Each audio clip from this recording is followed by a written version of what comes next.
A Agenda Viva hoje veio falar de disco aqui na Oliver Discos com meu amigo Oliver, e é história, viu? Acho que a gente vai ter que gravar mais de um capítulo aí, de um programa. Mas eu queria começar a nossa conversa você me contando sobre a tua lojinha, como é que começou, quantos anos tem, como é que funciona. Estávamos em 88, a gente abriu a primeira loja da gente, que se chamava Strawberry Records, em homenagem à música Strawberry Fields Forever, dos Beatles. Ficava no Retão, aqui, próximo ao shopping, aqui em João Pessoa, né? E a gente ficou lá de 88 a fim de 89, quase 2 anos. Foi quando eu tinha um sócio, aí eu desfiz a sociedade com ele foi embora, ia viajar, e eu passei 2 anos vendendo em casa. Com aquele grupo de amigos, levei os discos para casa. Foi quando começou a surgir o CD no Brasil, 89, e eu comecei a importar. Então eu importava muitos CDs e juntei os CDs e LPs.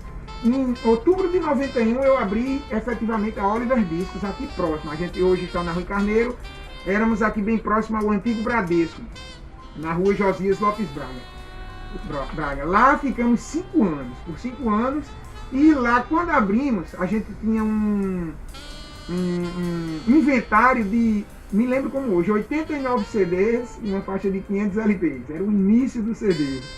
E aí você abriu a loja com 87 CDs? Sim. E uns 500 LPs. E algumas fitas de VHS. Mas VHS era uma fita magnética que era áudio e vídeo, tá, gente? Para as novas gerações.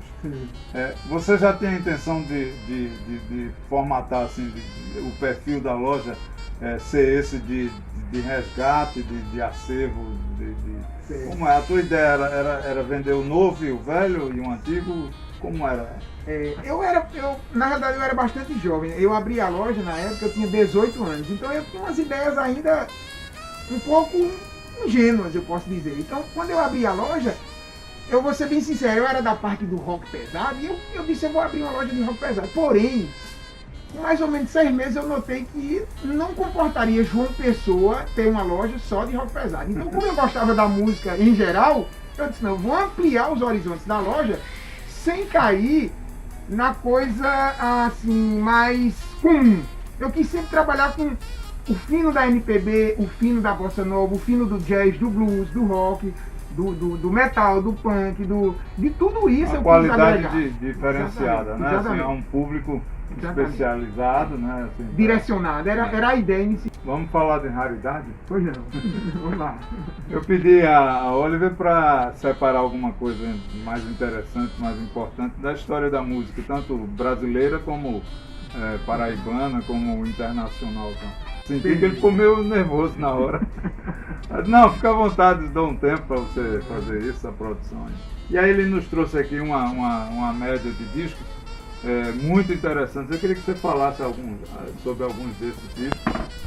E assim, eu procurei colocar aqui alguns discos que são representativos, tanto da música quanto da loja, né? Que são itens que sempre o pessoal está sempre procurando, tal como eu disse, o pessoal vem muito à loja em busca de itens mais raros. A coisa comum, ela costuma vender, mas os discos raros, eles sempre vão ser o grande fetiche dos colecionadores, bem como dos lojistas que os querem, né? O diferencial, né? Exatamente. Um Gilberto Esse Gil, ele tem o quê? Quais são os sucessos dele? Ele tem a faixa Procissão, que é a faixa assim que puxou e foi o início do Domingo no Parque, né? Domingo no Parque também fez muito sucesso. Foi assim como se fosse levando o Gilberto Gil a alçar voo, né? Foi aqui o início de tudo. Esse disco, com licença, esse disco ele faz parte da Tropicália, né? Exatamente. Trevo Rasgado, Coragem para Suportar, Domingo, Marginália 2, Pega a Voga Cabeludo. Ele falava nisso todo dia. Procissão foi grande sucesso. Luzia Lulusa, Pé de Roseira e Domingo no Parque, né? Isso foi o início da carreira de Gilberto Gil com Caetano Veloso. Eles estavam chegando nos grandes festivais ao vivo que eram feitos na Record, na TV Record em São Paulo, né? Na TV Tupi também. Aí você tem aqui, esse eu trabalhei, esse é Rei. é Luiz Gonzaga, né? O disco Asa Branca, né? Asa Branca. Um dos maiores sucessos, se não o maior sucesso de Luiz Gonzaga. Todo mundo que conhece Luiz Gonzaga conhece Asa Branca, né? E então foi uma coisa que estourou, né? Um representante mor do forró, né? O representante mor do forró. E aqui é um disco que tem muito sucesso. É um disco Asa Branca, é uma coletânea, mas traz aqui, você quer dar uma olhada, assim, a lista das músicas. Assum Preto, Juazeiro, A Volta da Asa Branca, Asa Branca, né? Cintura Fina, Ovo de Codorna, Paraíba, Boiadeiro, Procissão. A Procissão é a mesma de Gil, né? Aquela. E Shot dos Cabeludos. Oliver, na minha vida de artista, né? Com artista, vida de artista com artista, eu trabalhei com Gonzaga, com Gonzaguinha, a gente viajou junto, ficamos amigos, né? Então eu viajei com eles na A Vida do Viajante, a turnê A Vida do Viajante passou aqui pelo Nordeste, ficamos muito amigos, eles ainda hoje são do coração. Raridades. Aqui a gente mostrou, como eu disse, uma ideia do que há na loja, né? Aqui o Pink Floyd The Wall foi um disco extremamente representativo também do rock progressivo, um disco de 79 que foi lançado no Brasil em dezembro de 79, mas começou a ser mais comercializado nos anos 80 e até hoje é um dos discos mais vendidos do Pink Floyd. Um disco que era capa dupla, que originou um filme também, um filme que foi super visto pelo mundo inteiro e obteve muito êxito. As turnês dele. Turnês do Pink Floyd com Roger Waters, que ainda hoje toca esse disco, fez uma turnê há pouco tocando The Wall, David Gilmour, Nick Mason e o finado Richard Wright. Isso era rock mesmo, né? Rock mesmo, né? Rock progressivo, né? O mais importante do rock and roll no mundo todo, né? Depois de Elvis Presley, depois de Beatles, né? Então começou. Essa dos anos. Esse é de quando? 79. 79, A gente já tinha. O mundo já teve a revolução com a presença dos Beatles, né? Dos cabelos longos, do uso da calça jeans, né? As mulheres começaram a ter direitos sociais legalizados, oficializados, né? Todo um comportamento mudou. Os anos 70, né, do século passado é uma mudança, assim, é antes e depois dos anos 70, né? Não é isso mais ou menos? Concordo? Depois do Woodstock, né? Depois do Woodstock, depois do Woodstock, Festival de Woodstock, né? O Festival de Woodstock reuniu Juan Baez, Joy Cocker, Jimi Hendrix, assim, Davis, Creedence Clearwater, Janis Joplin, mesmo como você falou, muita gente, né? Tá? Só pra você. Então é muita história.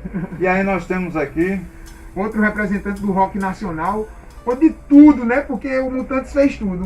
O Mutantes fez baião, fez rock, fez samba, fez música progressiva, fez tudo, né? Com Rita Lee, a formação original com Rita Lee, Sérgio Dias e Arnaldo Batista, né? Os irmãos. Então, assim, o último disco com Rita Lee, Mutantes e seus comentários no País dos Mauretes. Aqui numa reedição da Polisson, embora também vendamos os originais, a gente também tem trabalhado com essas reedições. Um disco clássico também do rock nacional. Vindo daqui da banda do Nordeste, o segundo, né? A gente já falou de Gonzaga, agora tem um outro muito importante aqui o Chico Sainz, né? O Chico Sainz de Olinda e Nação Zumbi. Né? E esse é o primeiro disco do Chico Sainz. Né? Em um relançamento também da Polisson, um disco raríssimo. Hoje em dia, um disco desse original vale muito, é um disco muito bacana e que trouxe para o mundo essa história do Mangue Beat, né? Que ele criou e foi um dos expoentes, assim como o Mundo Livre e tal, essas bandas Ed, né? Primeiro disco. Esse disco aqui fala da vida do homem caranguejo, né? Fala de Josué de Castro, que tem um manifesto nele, né? Isso aqui tá lacradinho, a gente não pode nem mostrar, mas tem um manifesto que fala da fome, né? Do homem que trabalha no mangue, principalmente no Rio Capibaribe, na capital de Pernambuco, né? Em Recife. Ele mistura maracatu com guitarra, com com os ritmos nordestinos, né? E foi zabumba, muita percussão. Eu me lembro que a produção, na época eu acompanhei, conheci eles, né? Vivi o início deles na televisão. Eles nem tinham gravado ainda, a gente se cruzava quase todo dia nas TVs, lá de Recife. Eu me lembro assim, foi muito difícil para gravar, porque a base do disco era percussão pesada, entendeu? Era o maracatu. Era parecido com uma coisa assim como o Olodum, né? E assim, era muito forte. Então esse disco aqui é o primeiro do Chico Sainz. Ele tá, R$200, esse aqui, vem buscar logo, tá lacrado. Isso aqui é outro disco complicado. Eu ouso dizer que existe um mundo antes dos Beatles e um mundo pós-Beatles, sabe? Eu acho que os Beatles, eu conversei aqui com alguns amigos e clientes que eu acredito que os seres humanos que gostavam dos Beatles, eles evoluíram junto da música dos Beatles. Porque você vê, os Beatles foram uma banda que durou 10 anos, mas que houve uma diferença extraordinária de 62 para 70. Então, assim, o primeiro disco dos Beatles e o último disco dos Beatles, dentro deles você vê uma evolução gigantesca. E eu costumava dizer que as pessoas que escutavam Beatles também foram com essa evolução, se seguiram a ideia dos Beatles, né? Aqui um disco de 67, o Sgt. Pepper's, que é um dos discos, se não o disco mais vendido do mundo. Esse, junto do Thriller de Michael Jackson, AC/DC Back in Black, alguns poucos Pink Floyd Dark Side of the Moon. Então são poucos discos que alcançaram esse status, né? Aqui numa versão inglesa, de época, não é relançamento. Um disco raríssimo, que inclusive eu recebi essa semana. Disco muito, muito raro, completo. Disco capa dupla. Muito, muito, muito novo, bem bacana. E os Beatles é uma banda que eu acho que talvez, se você... É uma banda singular, que eu acho que se você juntar adjetivos, talvez seja a banda mais completa do mundo, pra mim. Ainda é. Bom, aí a gente tá caminhando para o final da nossa conversa, mas tem aqui uma pérola, assim, um ouro, assim, né? Que é o primeiro disco de Zé Ramalho e Lula Cortes, né? O Paebiru. Queria que você falasse um pouco sobre ele. O Paebiru é muita história, né? O Paebiru é um disco... Eu estive aqui na Pedra do Ingá, né? O Paebiru é um disco que, reza a lenda, foram lançadas 1000 cópias, o original, e 700 e poucas foram levadas pelas águas do rio que inundou na casa de Lula, lá em Recife. Né? E a cheia, né? A cheia levou e pronto, e se perderam, e resultado, ficaram 200 e poucas cópias. Então um disco original desse, ele vale hoje perto de 10 mil reais, se estiver em bom estado.